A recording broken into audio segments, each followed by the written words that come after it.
So sexual abuse is different to the other types of abuse because of several things. First of all, it's a crime. All the other types of abuse aren't always a crime, although severe physical assault of a child may be. But sexual abuse is always a crime. Sexual abuse, we define it as unwanted sexual activity between a child and an adult or an older person. So we're talking, usually the definitions say 5 years or more older.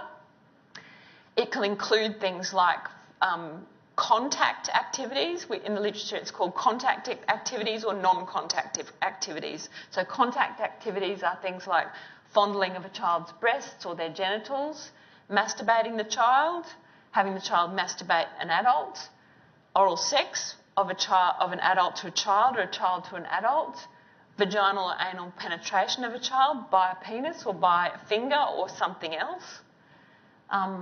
And then non-contact activities like voyeurism, which is, peeping, looking at a child, peeping at them while they're taking a shower, exhibitionism, flashing at a child, or exposing or involving the child in the making of pornography.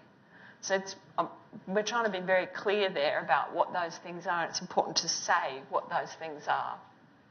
So things we might notice in children who've been sexually abused are things like an injury or an itching in the genital area, that they're having difficulty walking or sitting. They might complain about a sore butt or a sore fanny or something like that, particularly in young children. As they get older, they're not going to say those things because they're going to want to cover it up.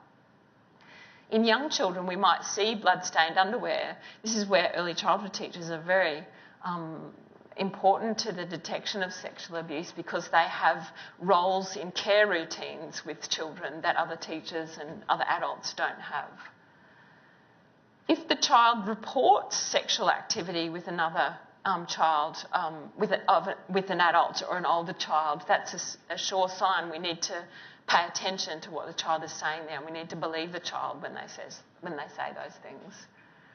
If we're seeing in the child bizarre or sophisticated sexual knowledge that's way beyond what we might expect for a child of that age, that's certain cause for concern.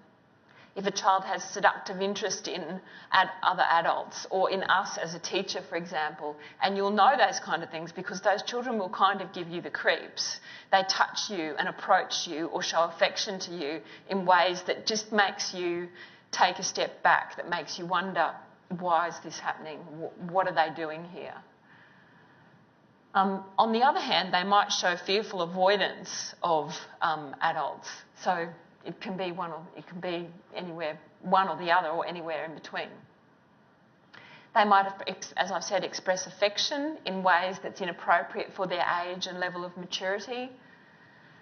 In a case where a child discloses that they have a sexually transmitted infection, there's no other way that a child can obtain a sexually transmitted infection other than having sexual contact with somebody who has a sexually transmitted infection.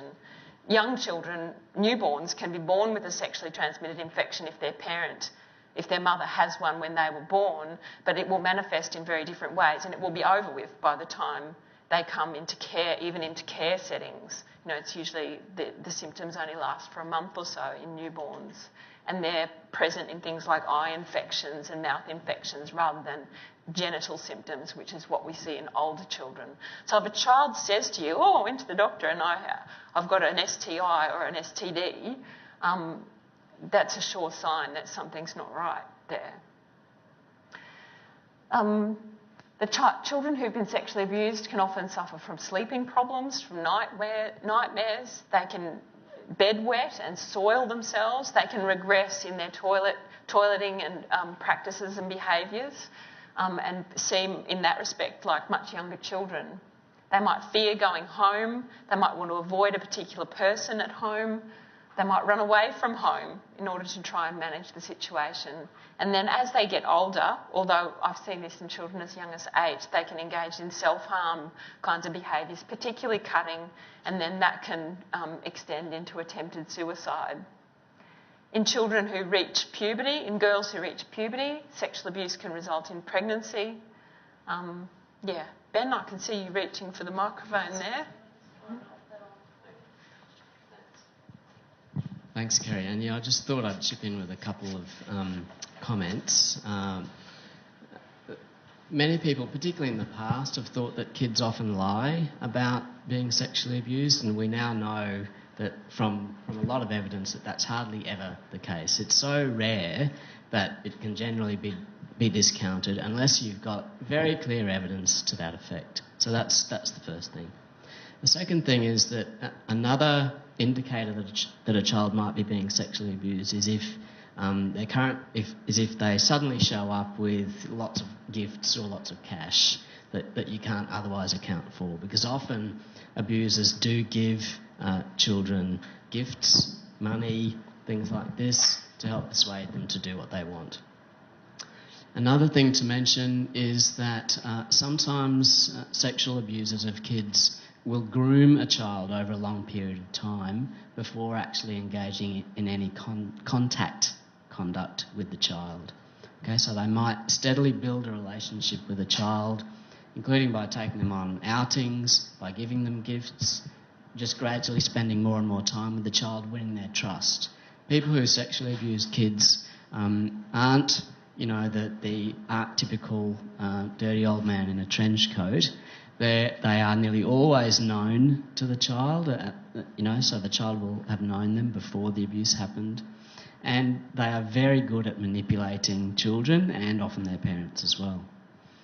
One other thing to note is that there are, unlike other kinds of abuse and neglect, where a child of age 0 to 1 and then 1 to 2 and then 2 to 3 is increasingly at risk. So the younger the child, generally, the more at risk of abuse they are, the higher the frequency of abuse for younger children.